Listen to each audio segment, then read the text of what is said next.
Question क्या कह रहा है कि मध्य प्रदेश में कोयला कहां मिल रहा है। तो यहां पर इस प्रश्न का उत्तर आपका जो होगा वो होगा सोहागपुर। मतलब मध्य प्रदेश में कोयला कहां मिलता है, तो सोहागपुर में मिलता है।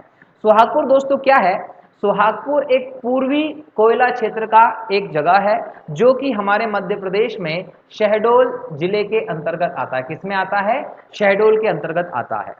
अब यहां पर आपको इस क्वेश्चन का उत्तर तो मिल गया कि कोयला कहां मिलता है, मध्य प्रदेश में। तो इसका और ज्यादा अगर डिटेल में फैक्ट बताता हूं तो ध्यान रखना है कि कोयला जो है वो अवसादीकरण का परिणाम होता है। अवसादीकरण का परिणाम होता है जिसके चलते कोयले का निर्माण होता है। कई हजार लाख साल में कोयला धरती के अंदर दब के बनता है। आप जानते हैं कि हमारे धरती पर जो बात करते हैं कि कुछ हलचल होती है भूगर्भिक, उन हलचल के चलते धरती का कोई भाग नीचे धंस जाता है, कोई भाग नीचे उठ जाता है।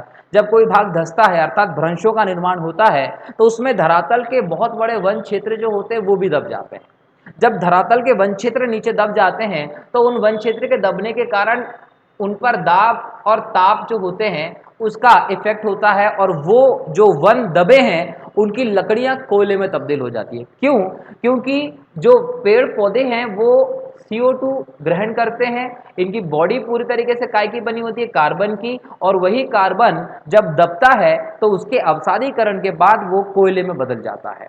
मध्य प्रदेश जो है वो गोंडवाना भूमि का भाग है और ये धरती का प्राचीनतम भूभाग में से एक है।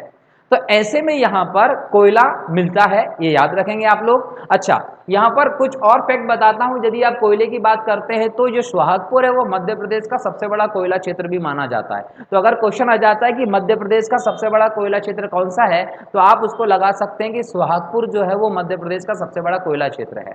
जब कोयले का आप बात करेंगे तो याद रखेंगे कि जो गोंडवाना समूह की चट्टानें होती हैं, गोंडवाना समूह की चट्टानों में 98% कोयला मिलता है। बाकी का शेष कोयला अन्य प्रकार की चट्टानों में आप लोगों को मिलेगा, यह भी आप ध्यान रखेंगे। तो अगर क्वेश्चन आ जाएगा कि सबसे ज्यादा कोयला किस समूह की चट्टानों में मिलेगा तो आपको बताना पड़ेगा कि गोंडवाना समूह की चट्टानों में सबसे ज्यादा कोयला मिलता है। यहां तक तो बात की, इसके बाद थोड़ी सी और चीजों पे डिस्कस करें, जैसे कि कोयला। अब कोयला जो होता है इसमें आप लोग जानते हैं कि कार्बन की मात्रा होती है।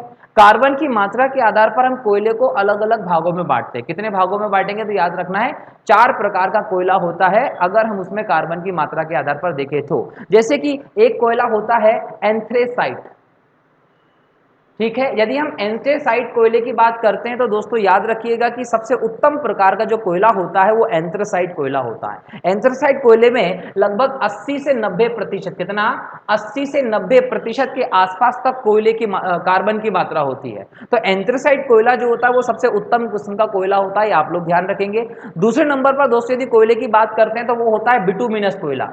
कौन सा कोयला, तो बिटुमिनस जो कोयला होता है वो दूसरा सबसे अच्छा कोयला होता है। यदि हम इसमें कार्बन की मात्रा की बात करते हैं तो लगभग 55% से लेके, तो हम यहां बोल सकते हैं कि 65% या 70% तक इसमें कार्बन की मात्रा होती है। तो दूसरे नंबर पर जो बेहतर प्रकार का कोयला होता है वो बिटुमिनस प्रकार का कोयला होता है। तीसरे नंबर पर दोस्तों अगर मैं कोयले की बात करता हूं तो वो होता है लिग्नाइट कोयला। कौन सा कोयला, लिग्नाइट कोयला जो है वो तीसरा सबसे अच्छा प्रकार का कोयला होता है, जिसमें अगर मैं कार्बन की मात्रा की बात करूंगा तो 40 से 55%, कितना, लगभग 40 से 55% के आसपास इसमें कार्बन की मात्रा होती है। और सबसे निम्न कोटि का अगर कोयले की बात करूंगा दोस्तों तो याद रखेंगे कि जो पीट कोयला होता है वो सबसे निम्न प्रकार का कोयला होता है, सबसे निम्न कोटि का कोयला होता है, जिसमें 40% से भी कम कार्बन की मात्रा होती है। तो हमने यहां देखा कि कोयला जो है उसमें कार्बन की मात्रा के आधार पर 4 प्रकार हैं। कौन कौन से 4 प्रकार हैं, एंथ्रेसाइट सबसे पहला, सबसे उत्तम प्रकार का। दूसरी बात हमने बोला बिटुमिनस, उससे थोड़ा सा निचले प्रकार का। तीसरा हमने बोला लिग्नाइट, उससे और लो प्रकार का। और सबसे लो प्रकार में यदि आएगा तो वो पीट कोयला होता है, ये आप ध्यान रखेंगे, ठीक है। अच्छा, इसके बाद कुछ और फैक्ट मैं आपको बताता हूं कोयले से ही संबंधित। देखो कोयले की जब बात कर रहे हैं तो इसका एक पूरा चैप्टर ही हम लोग कंप्लीट कर लें तो ज्यादा बेहतर होता है, क्योंकि एग्जाम में कहां से क्वेश्चन पूछेगा ये हम लोग नहीं जानते, लेकिन यहां से क्वेश्चन अगर आता है तो क्या पूछ सकता है वो जरूर हम जानते हैं। तो हम यह देखें कि ये क्वेश्चंस के बाद कुछ क्वेश्चन और पूछेगा, जैसे कि विश्व में सबसे ज्यादा कोयले का उत्पादन करने वाला देश कौन सा है। अगर ये क्वेश्चन पूछा जाता तो याद रखेंगे कि जो चीन है वो विश्व में सबसे ज्यादा कोयला का उत्पादन करता है। तो विश्व में अगर सबसे ज्यादा कोयला का उत्पादन करने वाले देश का नाम आता है तो चाइना, और सेकंड नंबर पे आता है अमेरिका का नाम। और थर्ड नंबर पर आता है हमारे भारत का नाम। तो भारत जो है वो कोयले के उत्पादन में विश्व में तीसरे स्थान पर है दोस्तों। तो ये तो वैश्विक परिस्थिति की हम लोगों ने बात कर ली कि भारत का स्थान क्या है, लेकिन अगर हम बात कर लेते हैं कि भारत के अलावा यदि हम भारत में ही बात कर लें कि कौन से राज्य में ज्यादा होता है, तो यहां पर आप लोगों को ध्यान रखना है कि उड़ीसा और झारखंड। यदि हम यहां पर बात करें तो भंडार की दृष्टि से हमको अलग देखना पड़ेगा, है ना। क्या बोलेंगे कि भंडार की दृष्टि से, कि भंडार की दृष्टि से अगर हमारे देश में कोई राज्य है कहां पर कोयले का भंडार ज्यादा है, तो क्या याद रखेंगे कि भंडार की दृष्टि से आता है झारखंड। यहां पर कोयले का भंडार ज्यादा है, ठीक है। और यदि हम उत्पादन की दृष्टि से बात करेंगे तो उत्पादन की दृष्टि से आता है नाम उड़ीसा का, कि यहां पर सबसे ज्यादा कोयले का उत्पादन होता है। तो याद रखिएगा कि अगर भंडारण की दृष्टि से आ जाएगा तो आप किसका लगा देंगे, कोयले का सबसे ज्यादा भंडार कहां होता है, तो क्या बोलेंगे झारखंड में। और उत्पादन की बात आ जाएगी तो क्या बोलेंगे, उत्पादन में उड़ीसा जो है वो अच्छे स्थान पर है। अगर भंडार में बात करेंगे तो एमपी का स्थान आता है 5वां। मध्य प्रदेश कोयले के भंडार की दृष्टि से देश में 5वें नंबर का राज्य है, और अगर उत्पादन की दृष्टि से बोलेंगे तो चौथे नंबर का। तो मध्य प्रदेश कोयले के उत्पादन की दृष्टि से हमारे देश में चौथे नंबर पे है, लेकिन कोयले के भंडार की दृष्टि से देखेंगे तो 5वें नंबर का राज्य आता है। वहीं अगर हम पूरे देश में बात करेंगे तो सबसे ज्यादा कोयले का भंडार झारखंड में, और सबसे कम सबसे उत्पादन कहां होता है ज्यादा, वो बोलेंगे उड़ीसा में है, ठीक है। तो ये कोयले के भंडार और उसके उत्पादन की देश में भी बात कर ली, और इंटरनेशनल लेवल पर कौन कौन से देश हैं जो इसमें अग्रणी हैं, हमने उसके बारे में भी देखा।